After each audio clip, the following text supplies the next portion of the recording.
भुशुंडी जी कथा आरंभ करना ही चाहते थे कि उसी समय पक्षीराज गरुड़ वहां आ पहुंचे। पक्षियों के राजा गरुड़ जी को आते देखकर काकभुशुंडी जी सहित सारा पक्षी समाज हर्षित हुआ। उन्होंने पक्षीराज गरुड़ जी का बहुत ही आदर सत्कार किया और स्वागत कुशल पूछकर बैठने के लिए सुंदर आसन दिया। फिर प्रेम सहित पूजा करके काकभुशुंडी जी मधुर वचन बोले, हे नाथ, हे पक्षीराज, आपके दर्शन से मैं कृतार्थ हो गया। आप जो आज्ञा दे मैं अब वही करूं। हे प्रभु, आप किस कार्य के लिए आए हैं? पक्षीराज गरुड़ जी ने कोमल वचन कहे, आप तो सदा ही कृतार्थ रूप हैं, जिनकी प्रशंसा स्वयं महादेव जी ने आदरपूर्वक अपने श्रीमुख से की है।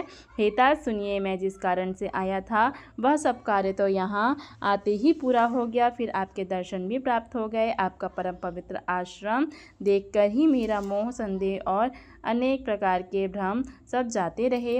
अब हे तात, आप मुझे श्री राम जी की अत्यंत पवित्र करने वाली, सदा सुख देने वाली और दुख समूह का नाश करने वाली कथा आदर सहित सुनाइए। हे प्रभु, मैं बार बार आपसे ही यही प्रार्थना करता हूँ।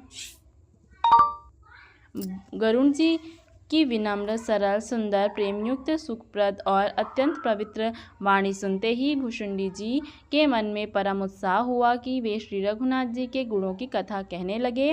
हे भवानी, पहले तो उन्होंने बड़े ही प्रेम से रामचरितमानस सरोवर का रूपक समझाकर कहा, फिर नारद जी का अपार मोह और फिर रावण का अवतार कहा, फिर प्रभु के अवतार की कथा वर्णन की। तदंतर मन लगाकर श्री राम जी की बाल लीलाएं कहीं। मन में परम उत्साह भरकर अनेक प्रकार की बाल लीलाएं कहकर फिर ऋषि विश्वामित्र जी का अयोध्या आना और श्री रघुवीर का विवाह वर्णन किया।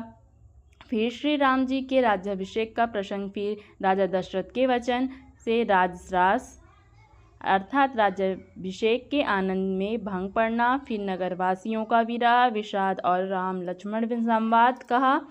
श्री रामचंद्र का वनगमन, केवट का प्रेम, गंगा जी से पार उतरकर प्रयाग में निवास, वाल्मीकि जी और प्रभु श्री राम जी का मिलन और जैसे भगवान चित्रकूट में बसे वह सब कहा। फिर मंत्री सुमंत्र जी का नगर में लौटना, राजा दशरथ जी का मरण, भरत जी का ननिहाल से अयोध्या में आना और अनेक प्रेम का बहुत वर्णन किया।